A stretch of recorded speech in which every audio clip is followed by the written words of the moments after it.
মার্কিন যুক্তরাষ্ট্রের গ্র্যান্ড ক্যানিয়নে যেতে না পারলেও আর কোনো দ্বিধা নেই, কারণ আমি দেখে নিয়েছি বাংলার গ্র্যান্ড ক্যানিয়ন। এবং তোমরাও কিন্তু একদিনের প্ল্যান নিয়ে বেরিয়ে পড়তে পারো আমাদের পশ্চিমবঙ্গের এই গনগনি পাহাড়ে, যেখানে প্রকৃতি হলো নিজেই শিল্পী। কলকাতা থেকে একদিনের প্ল্যান নিয়ে কিভাবে যাবে এই গনগনি পাহাড়, মোট কত খরচ লাগবে এবং কিভাবে কোন কোন জায়গা ঘুরবে সেগুলো সবই থাকছে আজকের এই ভিডিওতে। একদমই ভোরবেলা উঠে বেরিয়ে পড়া এবং সকালের যে হাওড়া স্টেশন তথা হাওড়া ব্রিজের ভিউ সেটা দেখতে দেখতে চলে গেলাম আমরা সাঁতরাগাছি স্টেশনে। সাঁতরাগাছি থেকে আরণ্যক এক্সপ্রেসের টিকিট কেটে নিতে হবে গড়বেতা পর্যন্ত, যার প্রাইস থাকছে 90 টাকা। হাওড়া এবং হুগলির আঞ্চলিক এবং ভূপ্রকৃতিগত পরিবর্তন দেখতে দেখতে প্রবেশ করে গেছি মেদিনীপুর জেলায়, এবং এখান থেকে কিন্তু এবার চোখে পড়ছে শুধু লাল মাটি এবং বড় বড় গাছ এবং জঙ্গলও দেখা যাচ্ছে।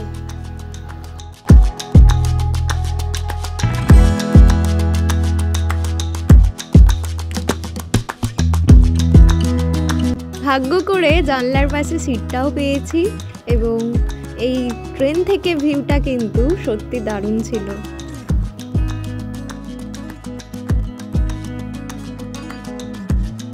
লাল মাটির দেখা এখান থেকে শুরু। ট্রেনের মধ্যে থেকে চারিদিকের ভিউটা দেখতে দেখতে কখন যে পৌঁছে গেলাম গড়বেতা স্টেশনে, সময়টা ঠিক বুঝতেই পারলাম না।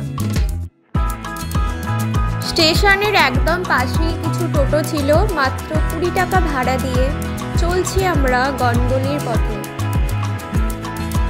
লাল মাটির রাস্তা আর দুপাশে রয়েছে বন, কি দারুণ একটা সফর। একজন জিওগ্রাফি স্টুডেন্ট হিসেবে এরকম একটি ভূমিরূপ দেখার অভিজ্ঞতা কিন্তু সত্যিই দারুণ।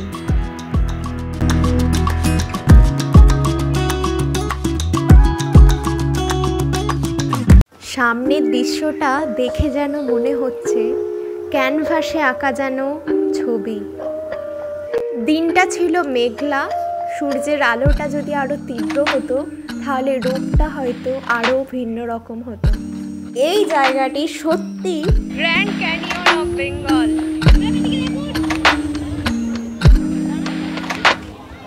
এটা দেখলে মনে হচ্ছে যেন খাদের গায়ে কোনো শিল্পী ভাস্কর্য খোদাই করে গেছে।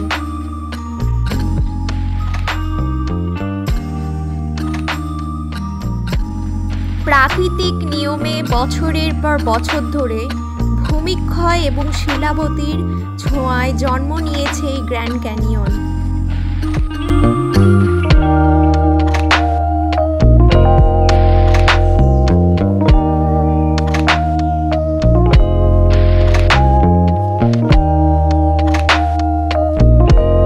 প্রায় 70 ফুট গভীর এই খাদ। ভাবলে বিশ্বাস হয় কি প্রকৃতি নিজে থেকেই তৈরি করেছে তার এই অপরূপ রূপ। প্রকৃতি যেন ল্যাটেরাইট মাটির খেলায় মেতে উঠেছে এখানে। 4 থেকে 5 ঘন্টার জার্নি অতিক্রম করার পর যেই জায়গায় পৌঁছালাম সেটা দেখার পর কিন্তু আমি আরও একবার হতবাক হয়ে গেলাম আমাদের এই বাংলার অসামান্য সৃষ্টির দিকে তাকিয়ে। গনগনি পাহাড়ে গিয়ে প্রত্যেকটা অংশ দেখে তুমি যে অবাক হবে এ বিষয়ে কিন্তু কোনো সন্দেহই নেই।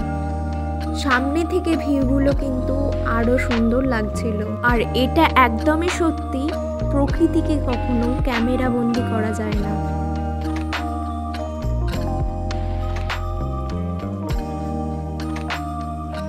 এখানে অনেকগুলো গ্রুপ দেখলাম যারা ফিস্ট করছে, এবং এই পরিবেশে ফিস্ট করার মতো কিন্তু সেরা লোকেশন রয়েছে। প্রকৃতির এই অপরূপ সৃষ্টির মাঝে খাওয়া দাওয়া বনভোজন সত্যি দারুণ।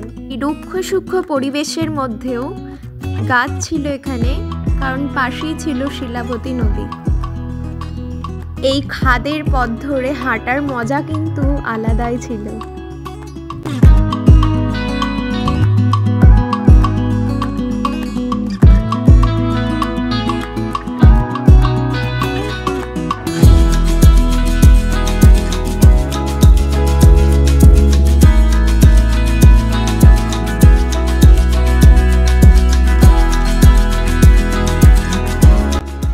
চূড়া থেকে যে ভিউটা আছে সেটা একটু দেখে নাও, কি দারুণ লাগছে দেখো।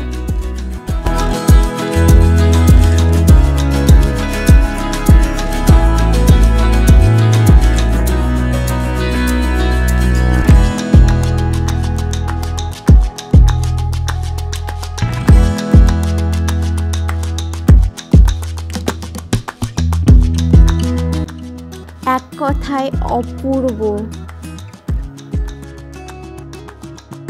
এবার যাচ্ছি শিলাবতী নদীর দিকে।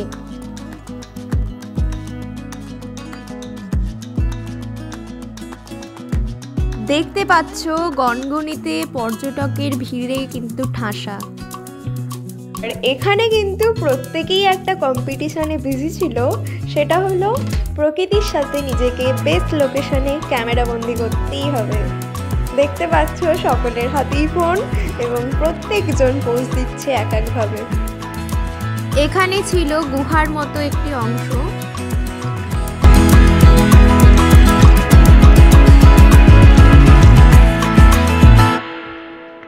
শিলাবতী নদীর পাশে রয়েছে এরকম একটি জঙ্গল।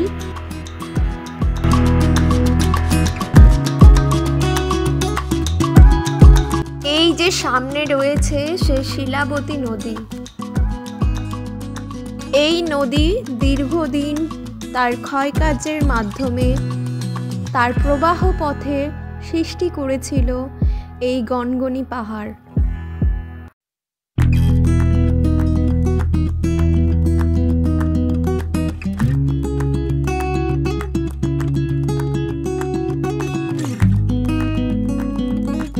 পিকনিক স্পট খুঁজলে এই জায়গাতে অবশ্যই চলে আসতে পারো।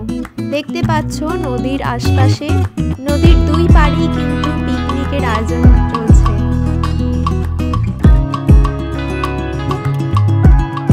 এই যে সিঁড়িটা রয়েছে এটা সরকার নির্মাণ করেছে পর্যটকদের সুবিধার জন্য। এটি শিলাবতী নদী পর্যন্ত বিস্তৃত। দেখতে পাচ্ছ কত মানুষ এখান দিয়ে যাতায়াত করছেন।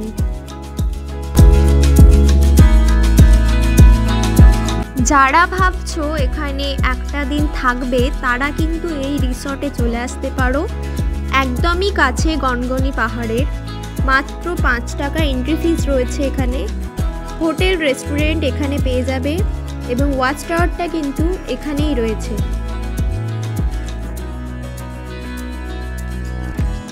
খাবারের গুণগত মান কিন্তু বেশ ভালো, অবশ্যই ট্রাই করতে পারো। খরচটাও মোটামুটি ঠিকঠাকই। এখানে বাঙালি এবং চাইনিজ উভয় খাবারই কিন্তু পেয়ে যাবে, তবে অর্ডারটা একটু আগে থেকে দেওয়ার চেষ্টা করবে। এই যে সামনে দেখতে পাচ্ছ এটা হলো ওয়াচ টাওয়ার। গনগনিতে আসবে আর ওয়াচ টাওয়ার থেকে ভিউ দেখবে না, এমনটা কি হতে পারে?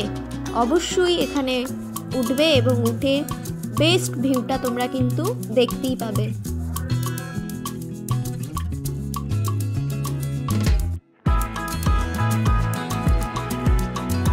অনেকগুলি সিঁড়ি ওঠার পর finally this view, oh my God, just wow.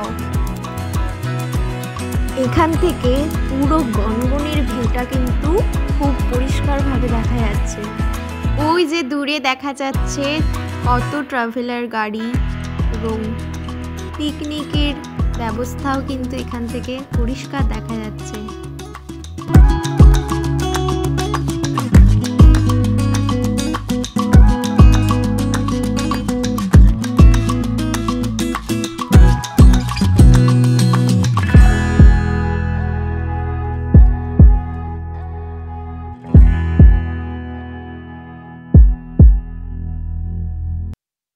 সম্পূর্ণ রিসর্টটাকে কি সুন্দর সাজানো হয়েছে দেখে নাও তোমরা।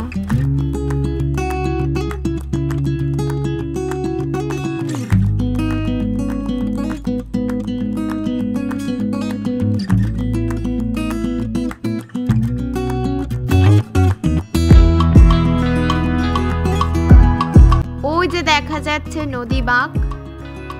দেখে বোঝা যাবে এই নদী এরকম কাজ করে রেখেছে।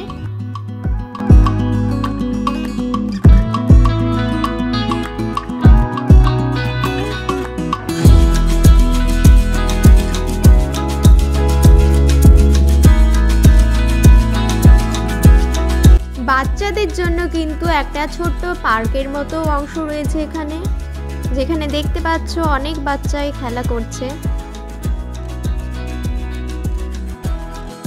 এই কটেজগুলো থেকে কিন্তু গনগনির ভিউ দেখা যাবে এবং বিশ্রাম নেওয়ার জন্য বেশ ভালো। তাহলে প্ল্যান সেরে ফেলো এখনই, এবং আমার এই ভিডিওটা ভালো লাগলে অবশ্যই সাবস্ক্রাইব করো the secret traveller YouTube channel. আজকের জন্য টাটা।